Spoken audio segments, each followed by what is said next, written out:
Well, it is good to be home in the South, and I'm delighted.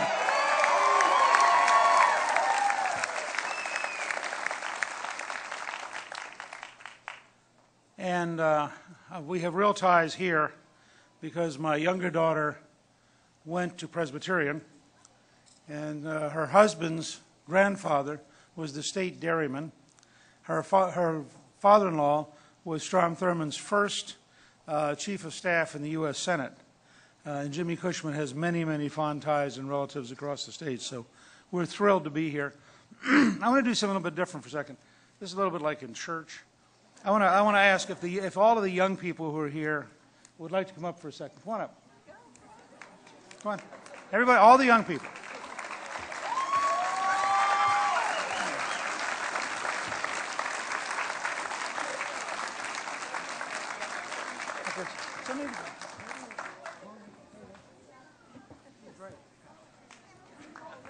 Okay, there are a few more of them than I realized. But let me tell you why I wanted to do this, and I appreciate them coming up, and I appreciate their parents letting them come up. I'm frankly pretty fed up with the whole tone of American politics and American government. These young people are what this campaign should be all about. It is their country. It is their future.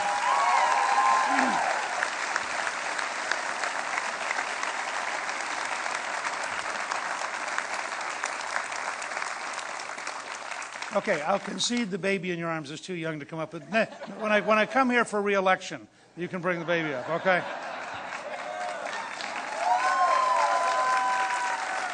Thank you all. You like being up here?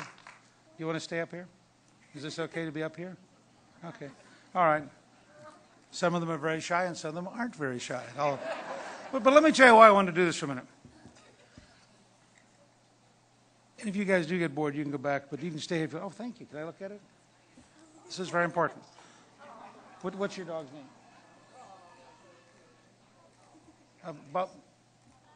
Bubbles. This is Bubbles? Okay, this is also about Bubbles' future. There you are. I really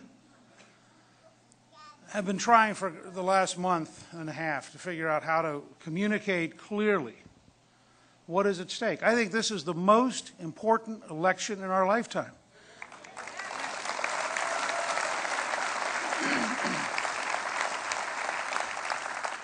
And I don't think it's just important because we need to somehow beat Barack Obama, although that's very, very important. But beating him isn't enough. You have a bipartisan establishment that has been running this country, that has created a gigantic mess. You have bureaucracies that are out of control, judges who think they can be dictators. You have systems around this country. You have laws that don't work. So we've got to change not just Obama, but we have to change the entire direction of the United States of America to get it back on track, and that is our obligation to these young people.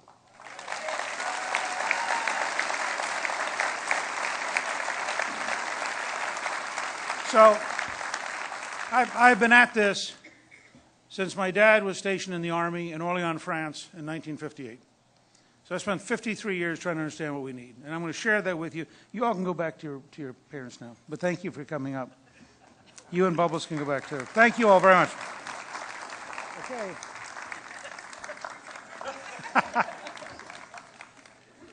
But doesn't that put a face on it? This is about the country, our children and grandchildren. As you know, Cliss and I have two grandchildren, Maggie, who's 12, and Robert, who's 10. They're my primary debate coaches. And, you know, that's why we're running. We're running because I'm really worried about the America they're going to inherit. I'm worried that the disastrous policies that we now have in our establishment are so profoundly wrong. And I'll tell you one of the places that really helped me crystallize this in the last week. We had a debate the other night, and folks were going on and on and on, you know, in the media about, basically about gay rights. And this and that, and, you know, plus a brief 15-minute excursion on contraception, which I thought was really, truly bizarre. I mean, I don't know about y'all, but in terms of the presidency of the United States and the crises we're faced with, that had to rank like number 682 on the list.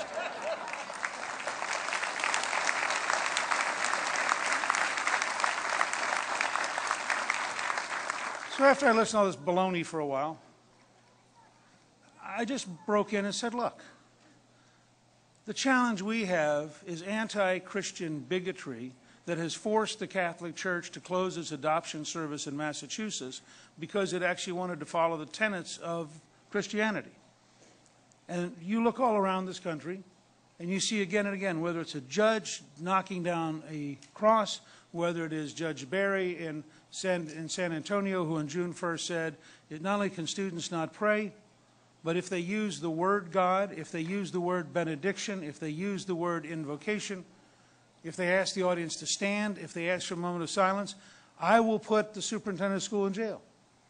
And I thought to myself, what have we come to? When a country founded on a belief that we are endowed by our Creator turns around and has judges who say, if you even use the word benediction, I'll put you in jail. If I am your president, if you will help me win this election, we will not tolerate a speech dictatorship in this country against Christianity.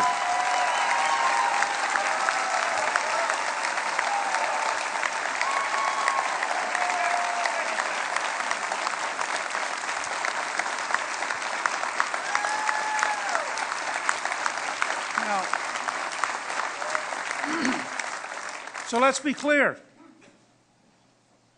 You know, what really struck me was the following 2 days, people kept randomly walking up to me and saying thank you that somebody finally spoke out. And I thought about, how does this whole thing work? And I've been through the last couple of days a very similar thing, where if you speak out, every effort is made to distort and confuse what you're saying, because what you're saying may be so frightening to the establishment. So I want to spend a few minutes with you here telling you the truth about where we are as I understand it, and the truth about the kind of president we need to get out of this mess. And I'll let you decide whether this is where you want America to go and whether you're willing to help in the next 10 days get there. This primary is the crossroads for this country. We have to nominate someone capable of standing up and telling the truth against Barack Obama, because you're not going to beat a billion-dollar machine of dishonesty with somebody who's inarticulate or confused or doesn't quite know what they stand for. We have to have a leader who is prepared to go nose to nose in a series of debates and tell the truth about the president, who is a Saul Alinsky radical seeking to profoundly change the United States of America.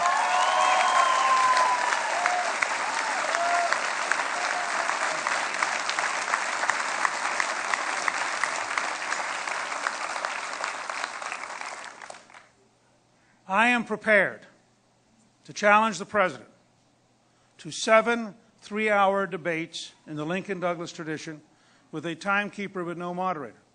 And I am prepared to allow the president to use a teleprompter as part of that.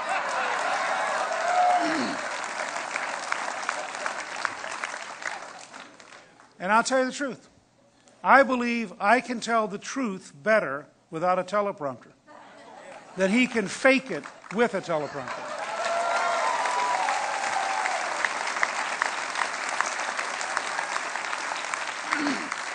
And we're going to have a clear campaign of choice that's about this wide. On the one side, you're going to have somebody who believes in the Declaration of Independence, the Constitution of the United States, the Federalist Papers, and the lessons of American history. On the other side, you're going to have a Saul Alinsky radical who has done just about as much to wreck this country as any president in the history of the United States.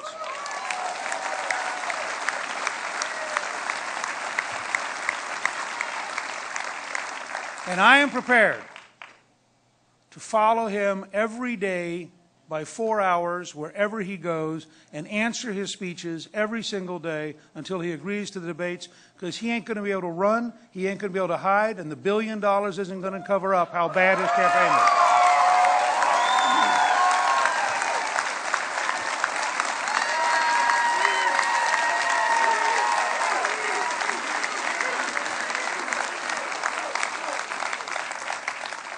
Now, let me give you a couple examples. Let's imagine we were having the debate here this morning. I would say to him, how could you possibly have illegally appointed a National Labor Relations Board for the purpose of killing jobs in South Carolina? And I call on the Republican House to defund the National Labor Relations Board until he gets rid of the illegal appointments that he has made.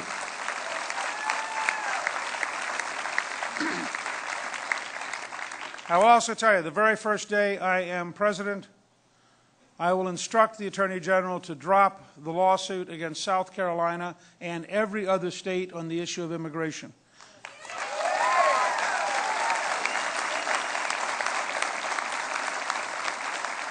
It is the job of the federal government to enforce the law and protect America, not to attack the states who are trying to do the job the federal government refuses to do.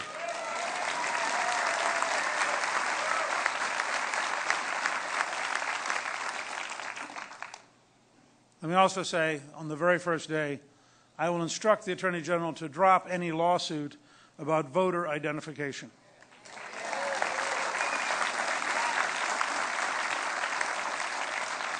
What does it tell you about the Obama administration that they are afraid to have an honest election? They are afraid if we only allow legal voters. Now, I know they're from Chicago. I know there's a long residual tradition of voting for 3 generations. But it's wrong. Every American should have the right to vote, and every American should have the right to make sure that their vote isn't canceled by somebody who is illegal or dead or in some other way shouldn't be voting.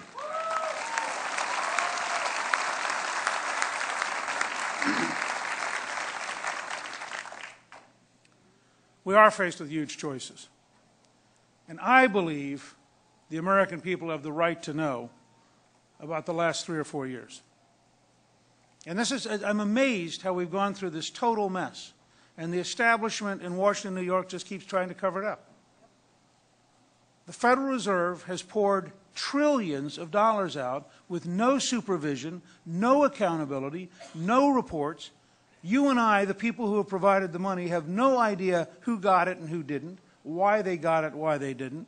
One of the first things I will insist on is a complete and total audit of the Federal Reserve to put out every single thing.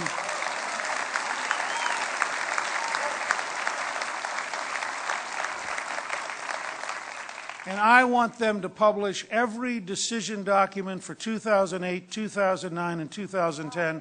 We deserve to know when Bernanke's sitting in some closed room with a bunch of gigantic banks, who got money and who didn't.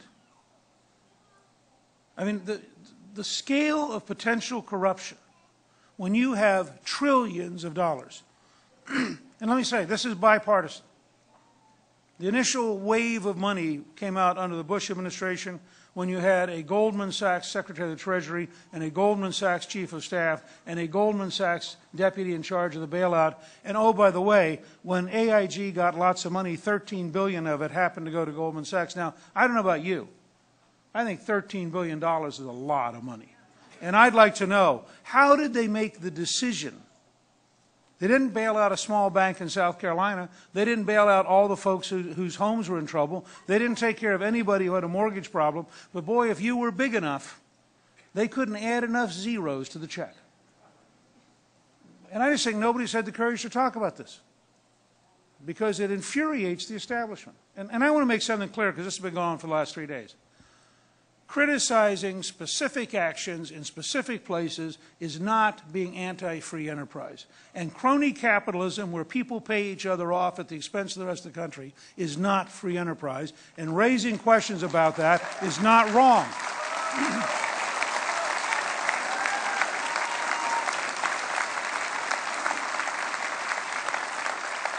I want to go a step further. Given the scale of the mess we're now in, given the trillion, not billions, trillions of dollars that have been poured around the planet, we owe it to these young people. These are the folks that the current generation of politicians expect to pay everything off. They are irresponsibly piling up debt, and it's much bigger than just the deficit of the government. It's all the money that the Federal Reserve is pouring out. Well, I think we have an obligation as parents and grandparents to protect these children from the kind of politicians and the kind of insiders who want to take away their future in order to prop up the present for people who don't deserve it. And I am committed to stopping.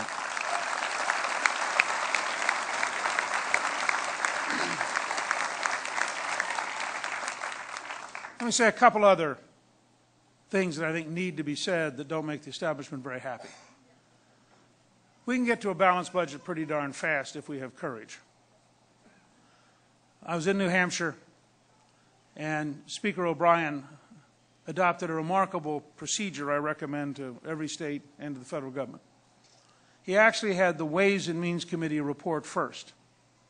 And they said, here's how much money we're going to have this year. And he then said, we can pass any budget which fits the amount of money we're going to have. They cut 11% out of the state budget to get to a balanced budget. Normally what states do is they produce a budget, decide that they're short money, and they come to your wallet. And they say, gee, I need the money more than you need the money. And so they find some way to raise taxes. My entire career has been spent fighting for lower taxes, to create more jobs, to have a smaller government, and to balance the budget. And I am the only candidate in this race in either party who has actually helped balance the budget for 4 consecutive years and paid off $405 billion in debt.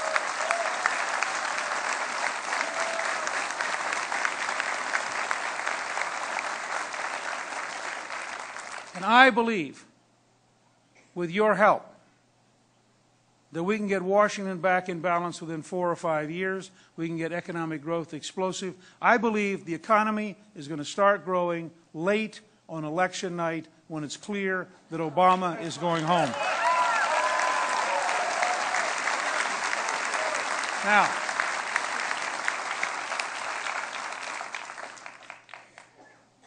let me also say something that again makes our establishment in our own party nervous. We need, and South Carolina is going to be decisive about this, we need a conservative nominee to beat Barack Obama, because we need someone who stands for the principles of the American people.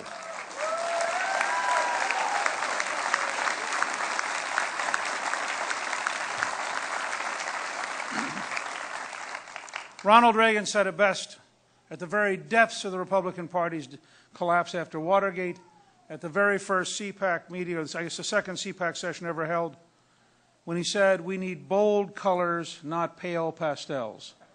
Well, let me tell you, I don't believe any moderate can debate Barack Obama successfully, because there's not a big enough gap between the two of them. And I believe if you're going to defeat Barack Obama, you are only going to defeat him with a conservative, and that requires South Carolinians to come together, because I believe I am the only conservative who can actually carry a record of achievement into that debate and who can actually stand toe-to-toe with Obama.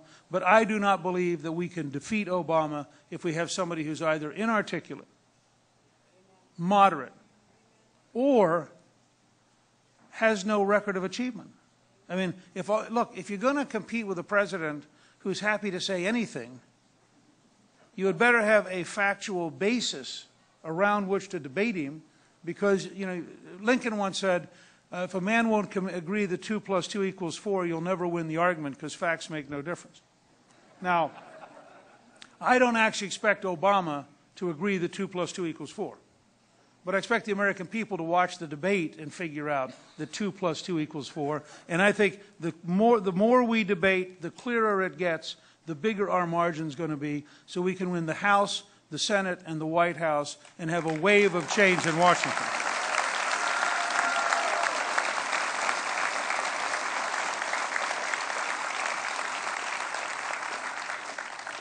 Let me also say, this goes back to this whole right to know and the whole way our current establishment operates. We need a completely new dialogue about the Middle East. First of all, let me go back to my initial point about anti-Christianity. When we entered Iraq in 2003, there were 1,200,000 Christians. Today, there are 500,000. I don't regard persecution, violence, intimidation that drives 500,000+ Christians out of a country as an American success. I think it is an embarrassing failure to stand up for the right of freedom of religion and to stand up for the values of our civilization. In Egypt, Coptic Christian churches, 2,000 years old, are being burned. In Nigeria, Christians are being killed. We need a foreign policy which understands that we do represent a civilization. I disagree deeply with the president on this. I think he's totally confused about what's going on. I don't think you can negotiate with the Taliban. I don't think you can negotiate with Hezbollah and Hamas. I don't think you can negotiate with people who want to kill you. And I disagree with some of my friends in this race. I believe an Iranian nuclear weapon is a terrifying possibility because I believe the Iranians will use it.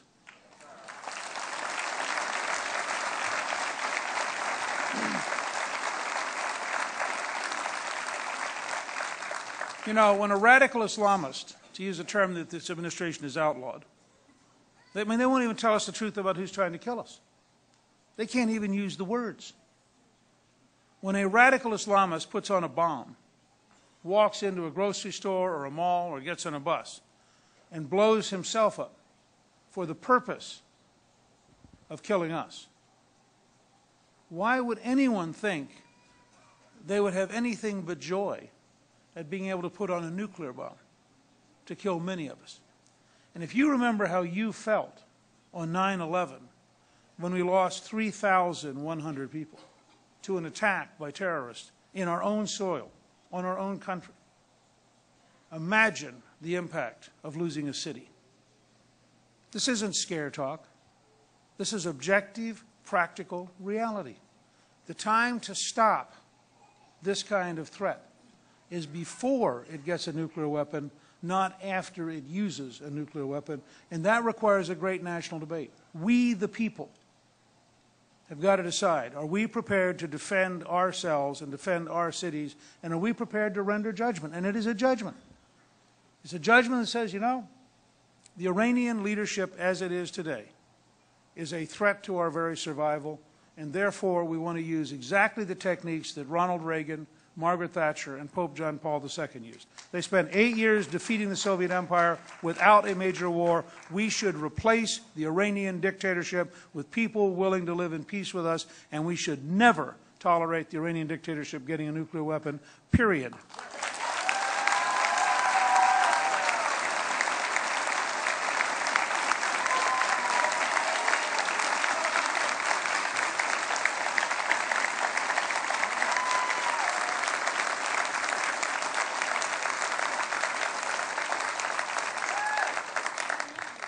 Let me just say two things that relate directly to South Carolina and to how wrong this president is. When you think about the Middle East, and you think about the dangers, and you watch the Iranians practice closing the Straits of Hormuz, where 1 out of every 6 barrels of oil go through, you have to ask yourself the following question. Why do we not have an American energy policy to make this irrelevant?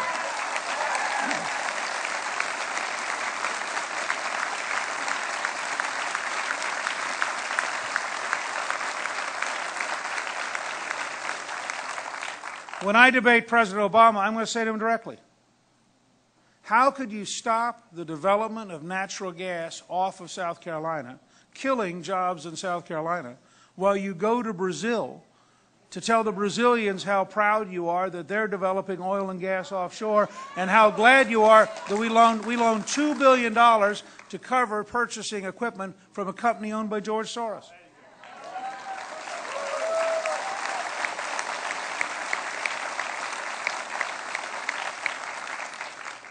And how could you possibly go, Mr. President, and say, I want America to be your best customer?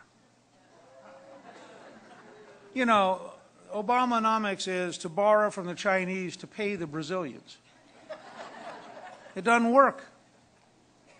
And what I would say is, I will be America's best salesman around the world. I will not be a purchasing agent for foreign powers. And that's how big the difference is.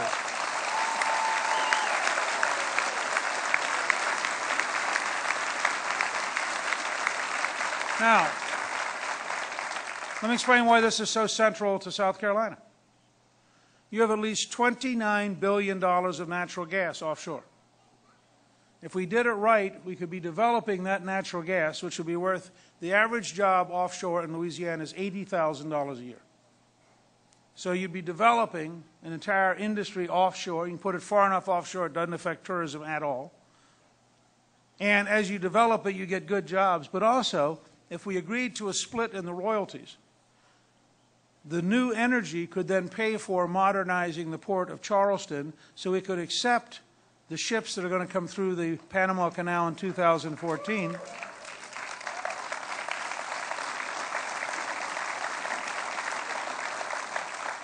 The Boston Consulting Group has done a study, and they say manufacturing in South Carolina, taking total cost, will be less expensive than manufacturing in Shanghai by 2015. If we had leadership, we could create a generation of manufacturing to export to the world market through the port of Charleston with the kind of president who'd actually go around and sell American products instead of buying Brazilian products.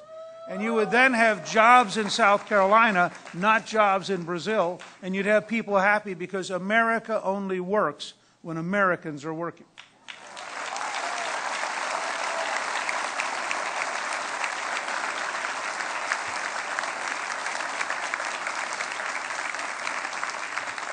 Let me say one last thing, and then I'm going to take questions.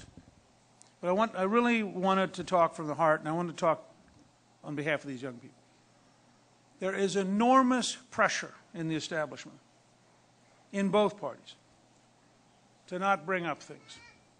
Don't bring up the anti-religious bias. Don't bring up the fact that this rule is going to have an effect on every single faith-based health institution in the country. Don't talk about who got all the money. Don't raise the questions of looking at all the decisions. Can't we just move forward letting the rich keep all the money and not really ask any question about how did it get taken out?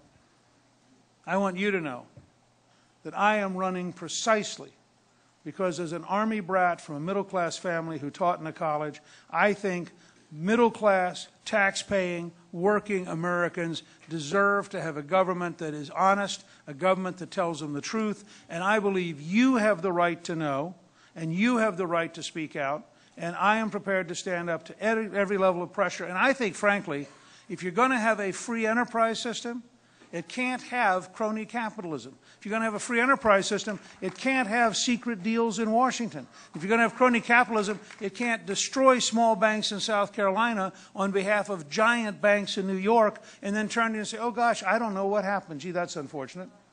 And so I want you to know the very first day the Congress comes in 2013, as your president, I'm going to demand that they pass 3 changes and not go home, but stay and get them done before the inaugural, so I can sign them the minute I'm sworn in. I want them first to repeal Obamacare because it is destroying jobs.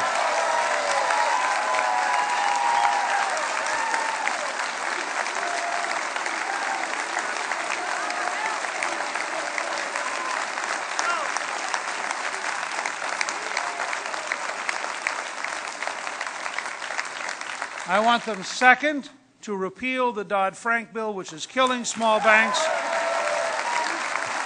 and the Dodd-Frank bill is creating a center of corruption in the Treasury, which has an ability to micromanage the big banks. And since 2008, the banks that are too big to fail have gotten bigger, and the banks that were small enough to deal with you and me have gotten smaller. That is exactly the wrong direction, and I want the Congress to repeal Dodd-Frank immediately upon getting them sworn in.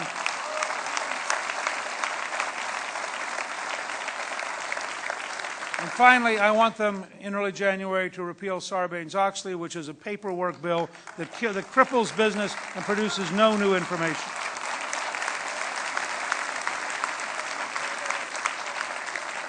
And here's why I need you. We're not going to get this done unless you or with us, you know, I never ask an audience to be for me. Because if you're for me, you're going to vote, go home and say, I sure hope Newt fixes it. I ask you to be with me so that together, side by side, I'm going to need your help convincing the Congress we're serious. I'm going to need, and the time to convince them, by the way, is before they get reelected. They pay much more attention in September and October.